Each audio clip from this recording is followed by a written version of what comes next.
Hello and welcome to this episode of the Summer of Self-Love. I'm your host, Saenz, and in this episode, you get to meet Mary Ann Robbat. And I interviewed Mary Ann, and I think she interviewed me years ago. So this is so much fun to circle around. I've also, since you, Mary Ann, I have, and first of all, welcome to the show. Thank you. I'm happy to be here. Yes, I'm happy to have you.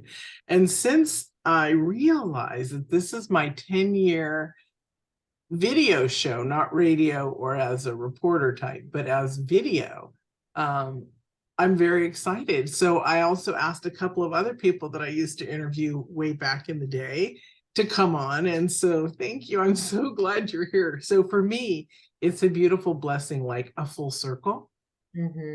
Absolutely. And I love to support anyone that's doing the work to help us all move forward in our lives and create these rich, abundant, loving lives. So I'm happy to be here. Thank you. Love that. Okay, so the first question or the first communication is, what was that moment? Can you share the story of how you discovered that you needed to get into self-love, or how you discovered about self-love? They're usually juicy, so you can talk about any way you want. But most people on their journey don't recognize that moment until we've gone on, right, to past it. And so it really is profound for people to start to recognize and give gratitude for it. Yeah. For me, it came very early on in my journey. First of all, I didn't even know I was on a journey. I was working in corporate America, and I was going to these, what I would call kind of strange workshops. That's how I would label them, because I didn't really know what they were about, but I was intrigued by them. And I went to this one workshop where you had to tap into your heart and listen to what your heart had to say to you.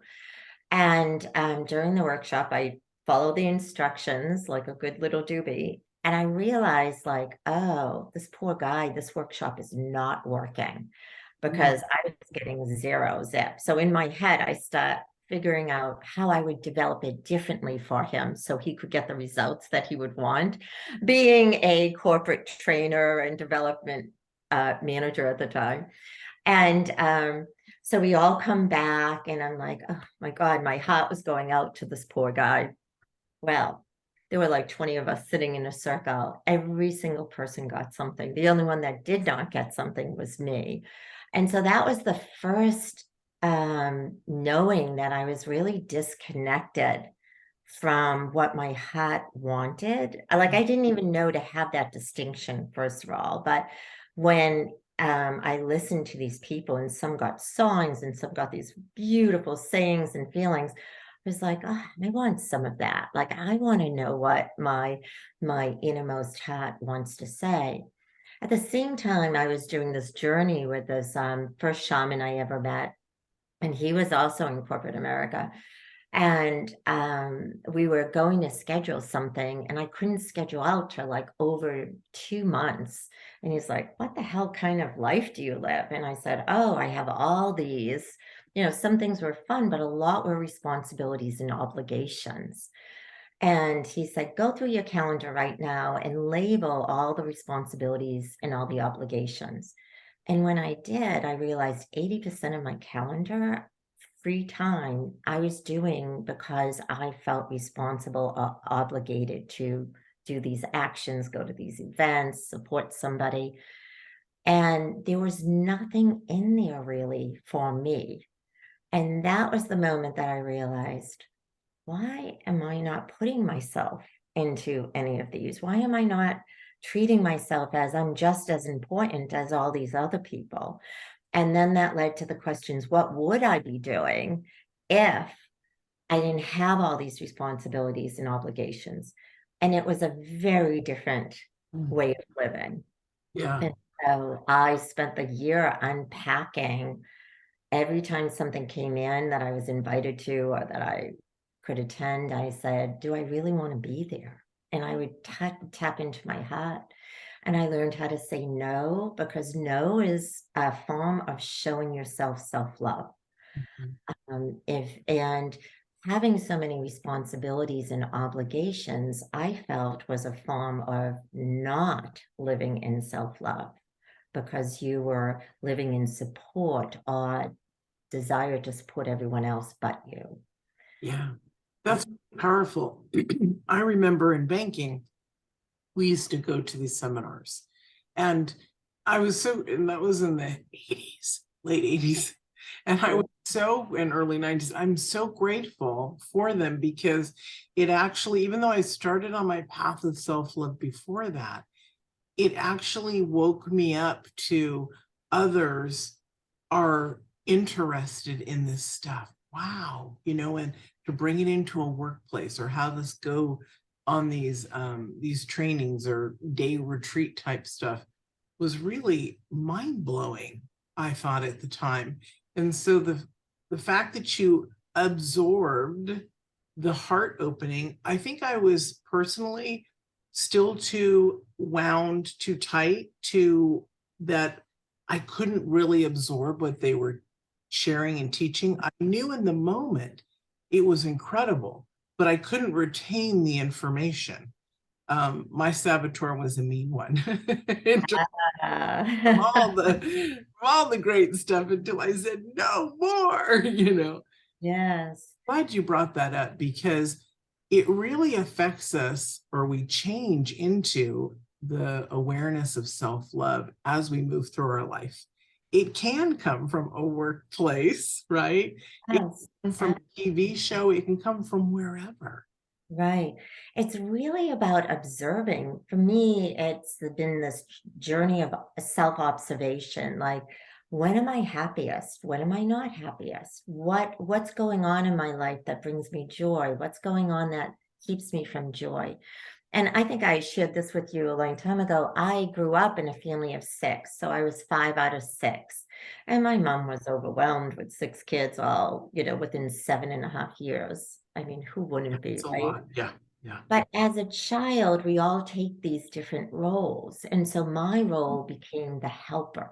Like, that's how I got some attention, was by being, my mother used to say, oh, you're my second pair of hands. So by being the helper to everyone else. And so very early on, I think I equated by helping everyone else. That's how I received my love. Mhm. And so learning, and we all take on different roles in our family from really early on, and learning what that role provided you, and then what it stunted you by having that role. Yeah. Right. I was so there were 4 of us. My twin sister died, so that would have been 5 in 5 years. And it's interesting. I think that it's the way that the younger ones, right? The older ones are forced to be the helper. The younger ones are seeking out that for smoothness, for love, for Yeah. attention. Because your story at that point sounded just like me. It was, I was always wanting to support my mom, which then as I got older, I even became a nurse. I went to nursing school because what do you do when you support others? So I've had many different paths through my life, later on banking and stuff like that. But it's an interesting place to recognize where we fall in line as children in a family, because that is the foundation of where we're from. Right. Like they say, the middle child has it really hard because they also feel lost. They're not seen and they're not the baby. And so Right. sort of like lost in the middle. Yeah. However people are raising their children, or however we see our life and grow out of it, is important to recognize that we were sort of put into, and not knowing, allowed ourselves to be a certain way, and that's okay. Yes. I think that's the bottom line, don't you think? That it's okay. It's okay. That was our experience. It's not good or bad. The real thing is what we choose to do with it, what we choose to do with our unfolding, how we choose to sort of step into our lives in a way that we deserve and that we want.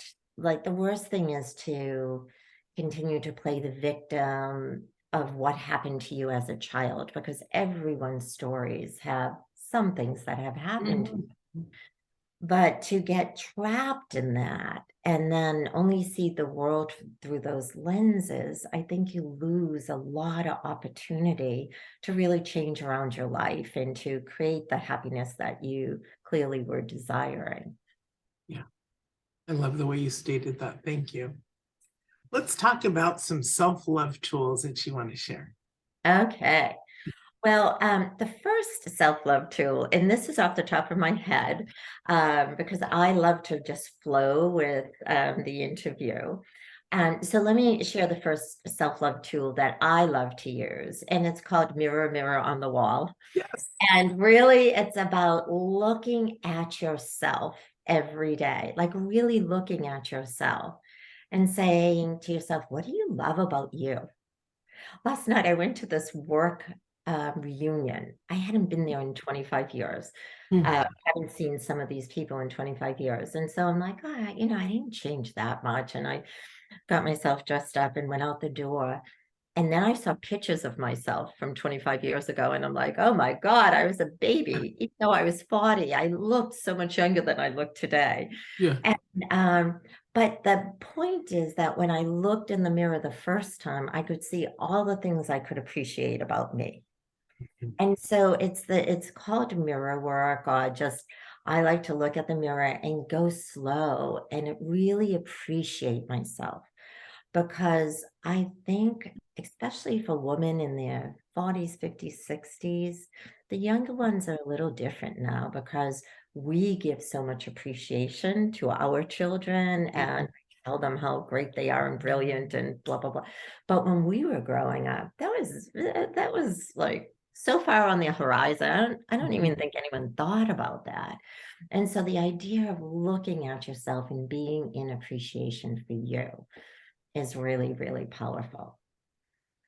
Your work is profound. It is powerful. It's interesting.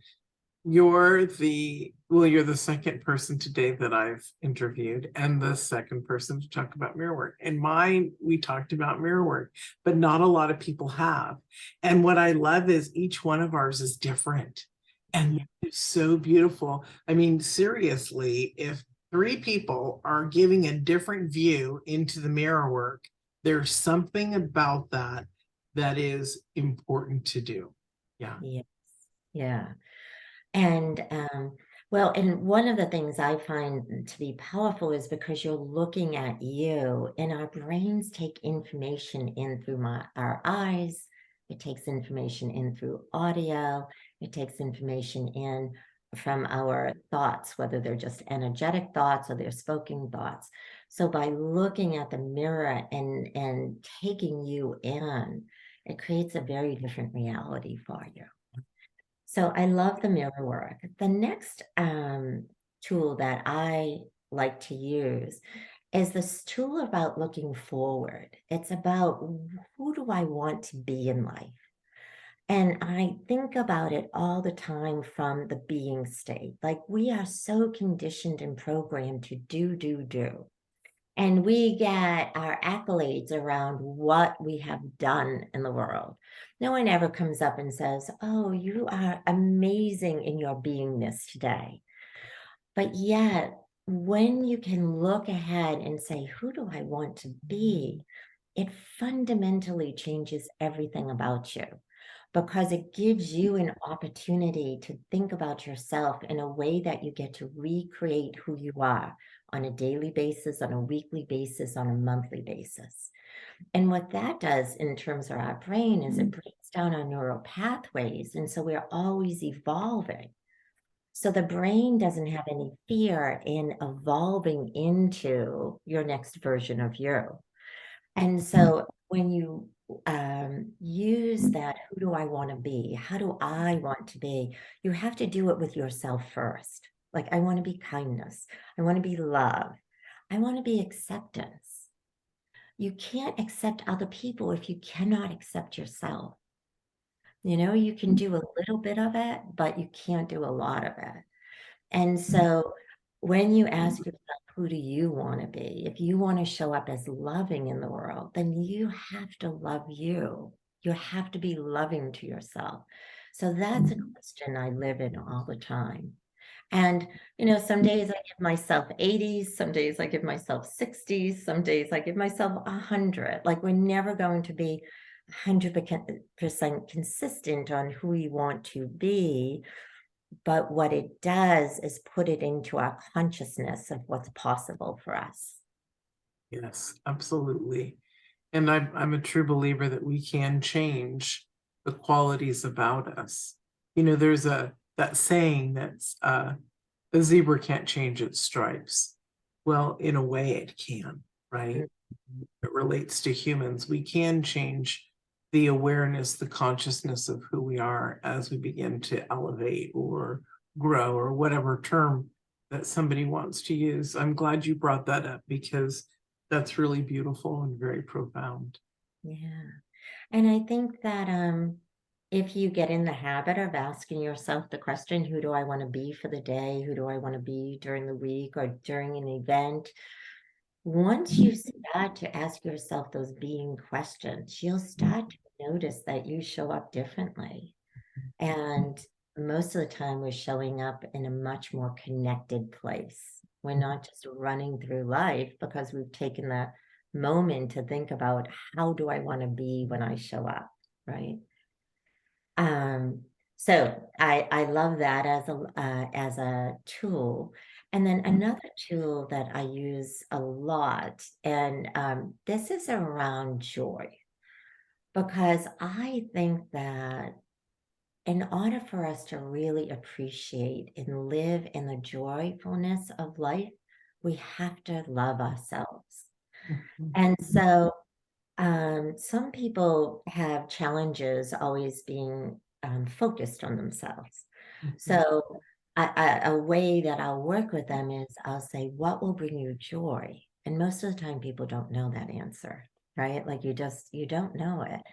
And so it's not what will bring you joy in the moment, it's what will bring you joy in your lifetime. What will bring you the big belly laughs, the way in which you want to smile. Like this morning, I was coming in from a walk with my neighbor, and I picked those peonies. And as I was picking them, as I was cutting them, the reason I have a whole pathway of peonies was the first time I saw them in my mother-in-law's garden. And I'm like, what are these flowers? They're so rich and thick and big, and they take up a lot of space. And she goes, peonies. And I have planted them all over my yard because they bring me joy. They remind me that we're all beautiful beings. They're all individual, and they take up space. And when you allow yourself to be seen, to be heard, to take up space, you allow yourself to joyfully acknowledge who you are in the world. That's really beautiful. Taking up space, allowing yourself to take up space. Yeah. Really beautiful. Yeah. Yeah. Was that number 3? I believe that was number 3. Yes. I take notes so that when I can use them in the emails, but 2, we can talk about them. I love taking up space. Yeah. Well, the reason I bring that up is that a lot of us are taught really early on, don't make waves, don't, be the good girl, just do what's asked of you. Don't take up space, right? And what happens is you get triggered by people that do take up space. Like, you get upset, like when somebody's at a party and they're commanding the room, and you have to start to ask yourself, what am I upset about? What are they doing that I'm not allowing myself to do? And that's part of loving you, like knowing that you have the ability to take up as much space in the world as you want to. Yeah.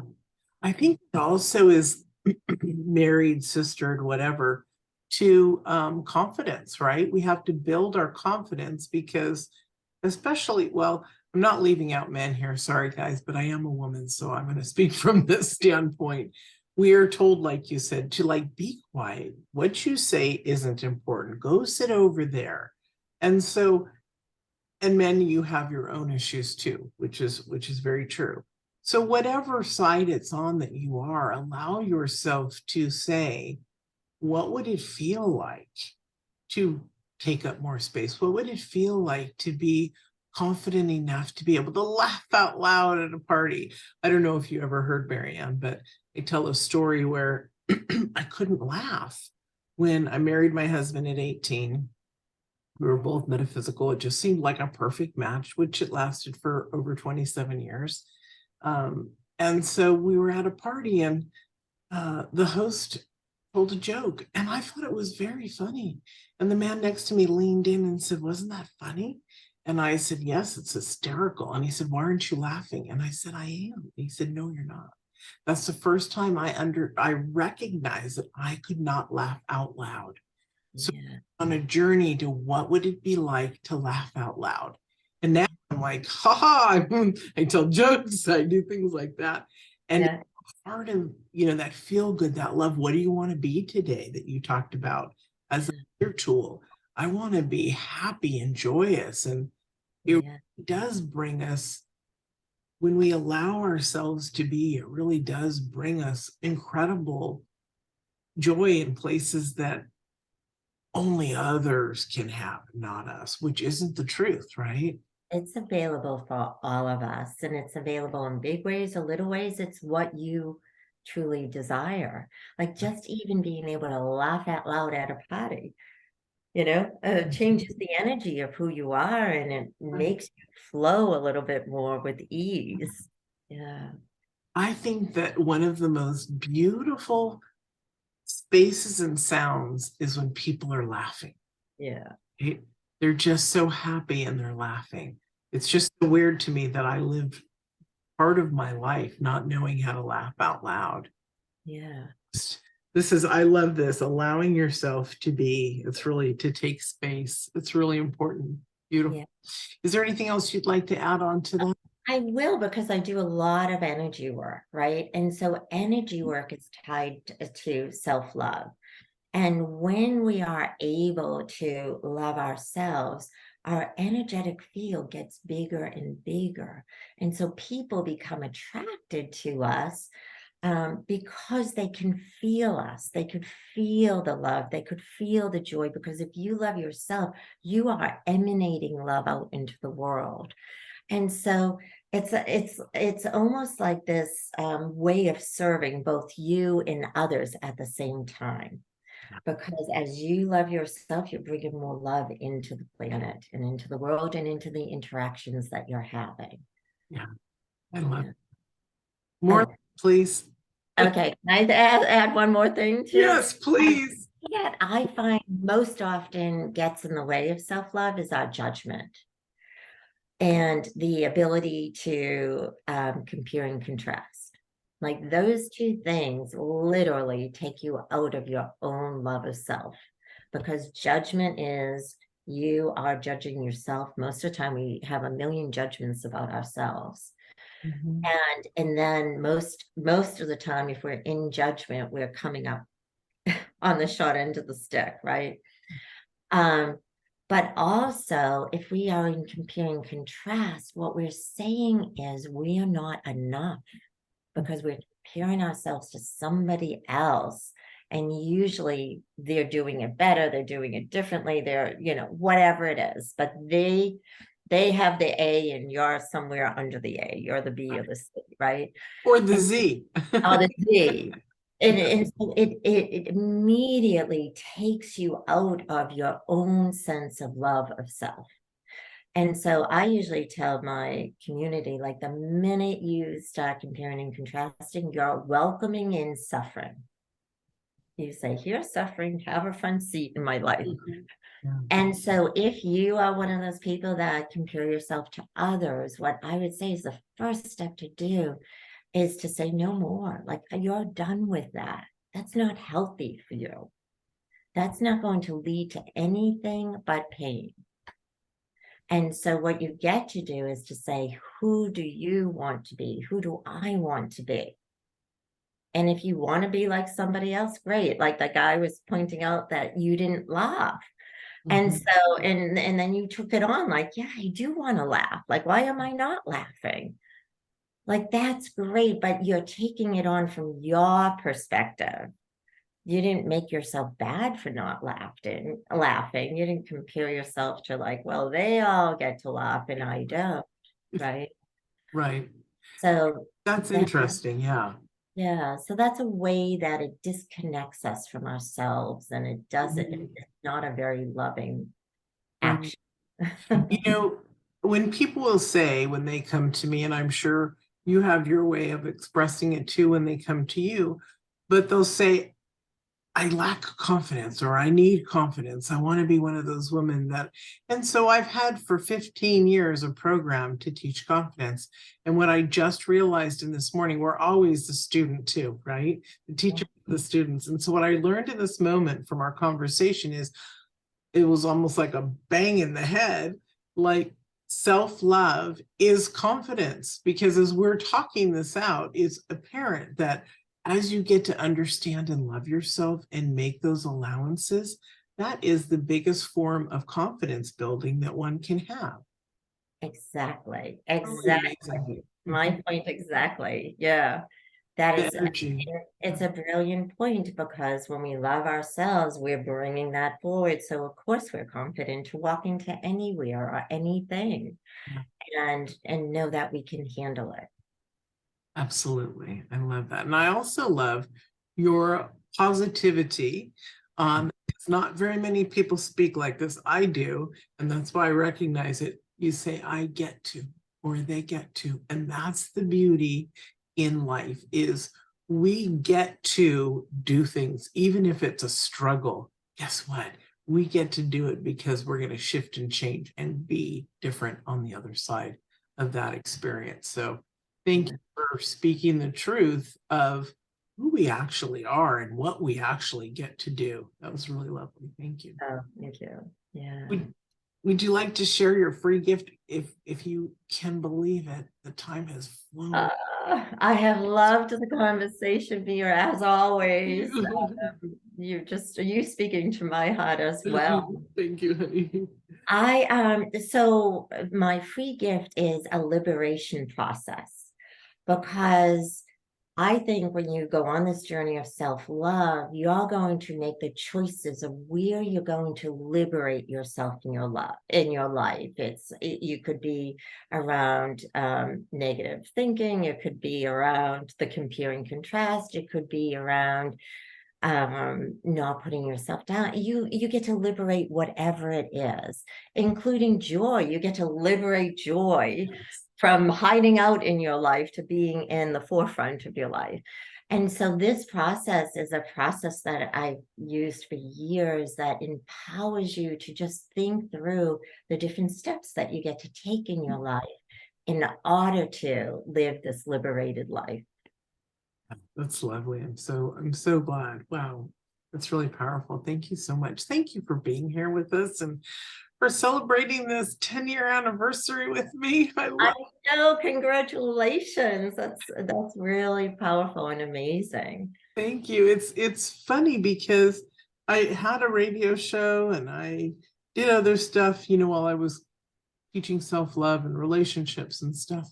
But when I started the video work, everything changed. It was that much more connected to people. It's really beautiful. So I'm so glad you're here. Oh, thank you, thank you. And thank you for inviting me. Thank you for accepting. And thank you all for sharing this beautiful episode with us with Mary Ann. We'll see you in another one.